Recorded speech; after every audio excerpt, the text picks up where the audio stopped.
How are you? Hi, I'm doing pretty well. How are you? Good. Nice to meet you. I'm Sophia. Nice to meet you, Sophia.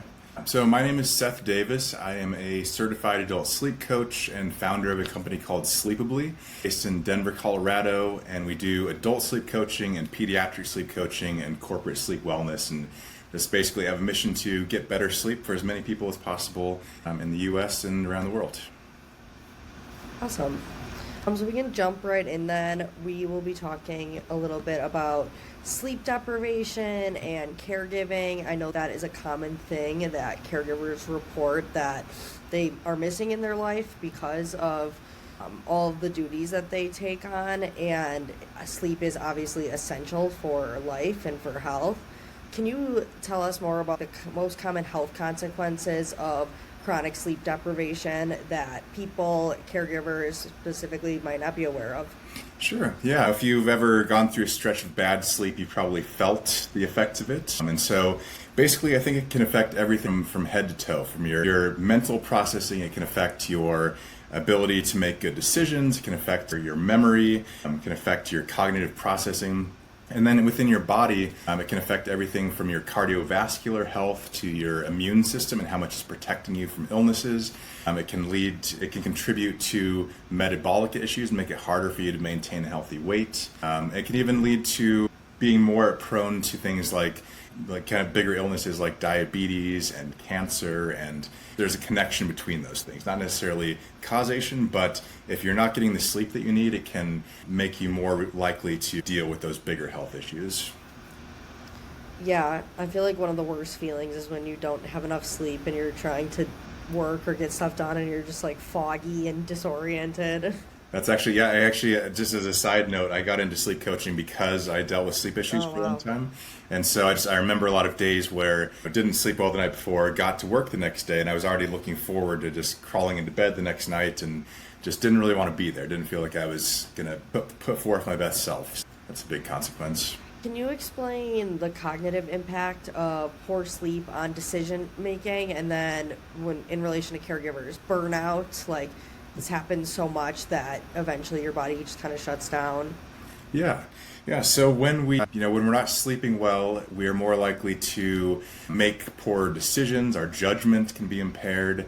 It can be hard to concentrate and focus on things. And sometimes we can even be a little bit more impulsive, so make a little bit more impulsive decisions. And when it comes to caregiving, if we're in charge of kind of making those decisions around the care of another person, obviously we would want to be able to make good decisions and make good judgments. If we're sleep deprived, that can lead to, it can just lead to us not be at our sharpest when it's time to make those important decisions that affect not only ourselves, but the person we're caring for.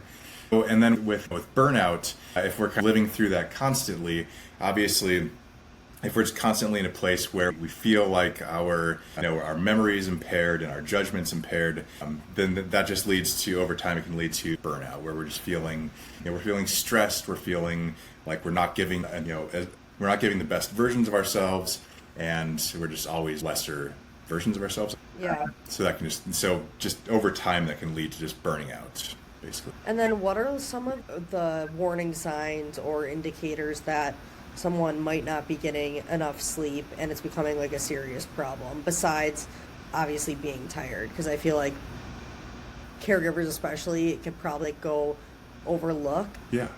Yeah, and a lot of times it is, I think, common that caregivers, they put others first ahead of themselves, which is very noble, but then when it comes to caring for themselves and getting the rest and the sleep they need, sometimes they fall short in that aspect. They might notice that maybe the stress feels like it's kind of piling up, or maybe they feel more overwhelmed. They might feel more kind of feelings of anxiety or depression might be stronger, because sleep kind of sleep's kind of like a nighttime therapist. It helps us process things and shrug off some of those overwhelm and stress and depression. So they might feel like they're just dealing with more of those emotions. Sometimes it can be trouble managing our emotions, so we just feel a little bit more, we might be more likely to snap or to be moody.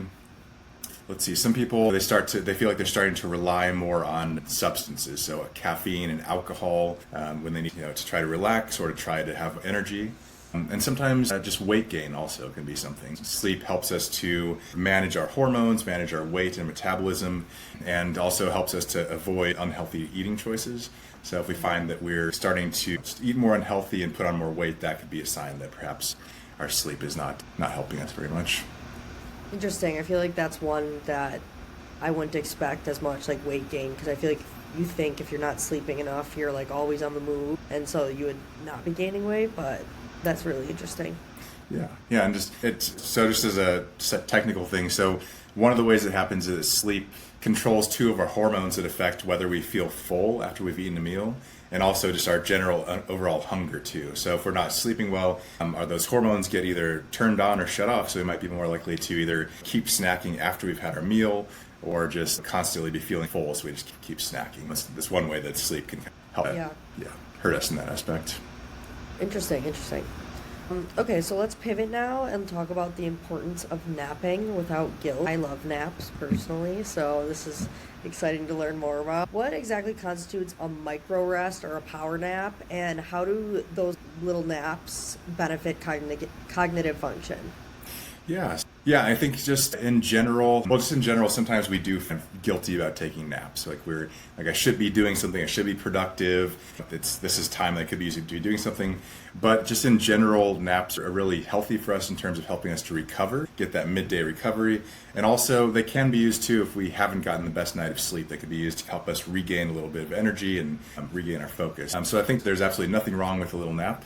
When it comes to those micro rests, generally around 20 to 30 minutes are the definition of a micro rest. And so the idea is that when we take this sort of shorter nap, we go into kind of a lighter stage of sleep, and then we wake up out of that lighter stage of sleep, and we're able to get back to what we were doing before and to have more energy.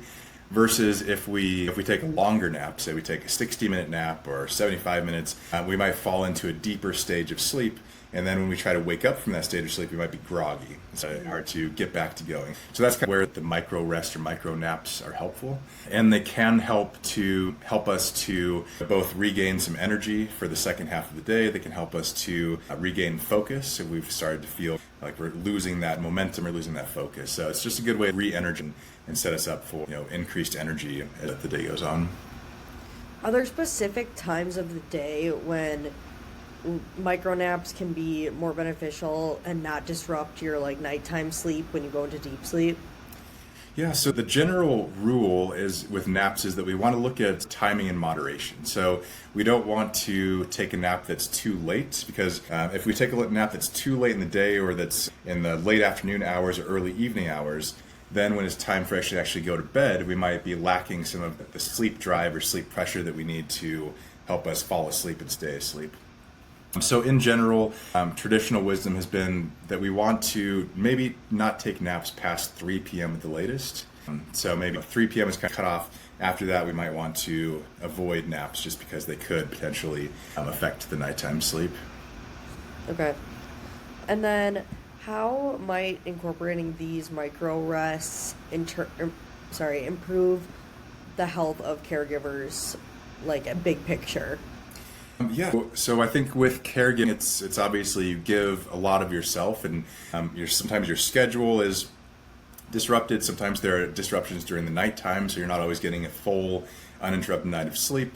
Sometimes you're just feeling stressed, and you feel just the fatigue of that. So naps can help you to not only maybe recover a little bit of sleep and to get some of that rest, but also I think they can help you to just help you to feel more rested. So if you are feeling tired and stressed and fatigued because of the everyday things of caregiving, a nap can be one way to help you just recover and rest. Just give yourself a little bit of self-care and rest so that you can bounce back and be ready to keep going with the caregiving duties.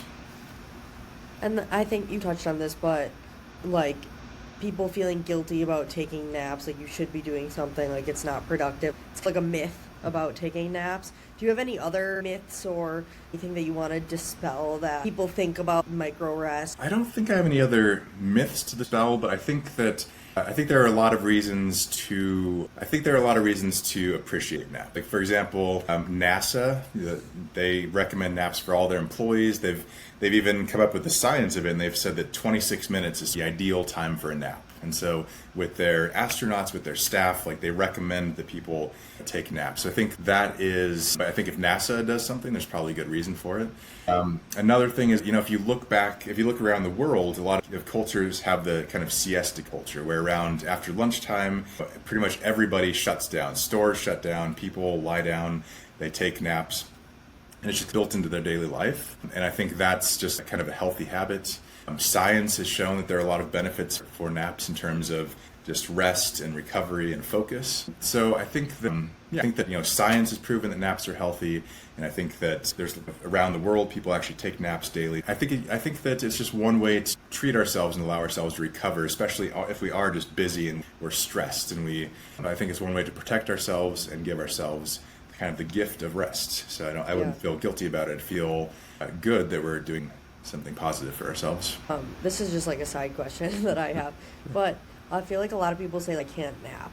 Is that true? Do some people's bodies just like not sleep like that? Yeah, I don't know if it's always for physiological reasons or psychological reasons, but there are a lot of people who just they say I lie down to rest and I lie down to take a nap and I just kind of lie there awake and my mind won't shut off, or I give myself 30 minutes and at the end of 30 minutes I'm still awake. So a lot of people do find it challenging to nap.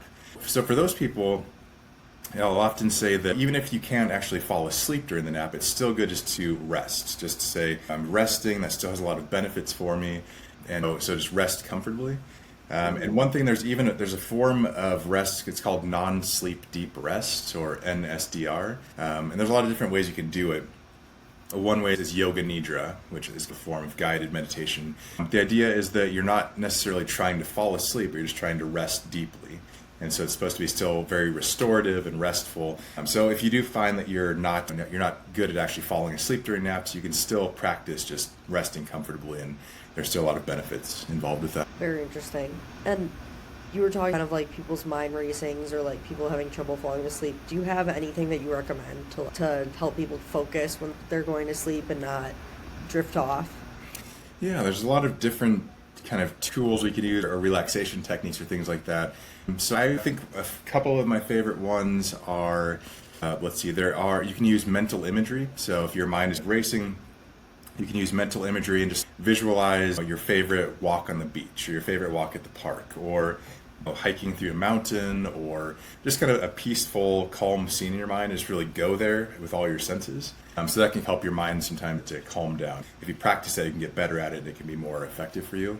Another one I like is kind of guided body scan meditations. So you can just go through your body and focus on your sensations that you're feeling and your breaths and everything. So that can be a way to get out of your mind and get into your head and kind of focus on just the sensations on your body. So those are a couple of my favorite techniques just to calm the mind, calm the body, and maybe get you in a better place to nap and fall asleep. Cool. That's very interesting. I definitely will have to try those. So I think that is all of the questions I have for you today. Thank you so much for your insight. That was really informational, and I'm excited to share it with our audience. Sure. Would you like to share more about where people can learn about you, like connect on social media, that type of thing? Yeah. So one of the best places is our website, and that is sleepably.com. So it's sleepably.com. We do have social media. We have Instagram, Facebook, LinkedIn, and so those can all just be, if you just search for Sleepably, it'll pop up on there. So those are the best ways to find out more about us and connect, and we'd love to chat with anybody who's interested. Okay, great. Well, thank you so much. I hope you have a good rest of your day. Yeah, thank you. You too. Thanks for your time in the interview. Yeah, of course. Bye. Bye.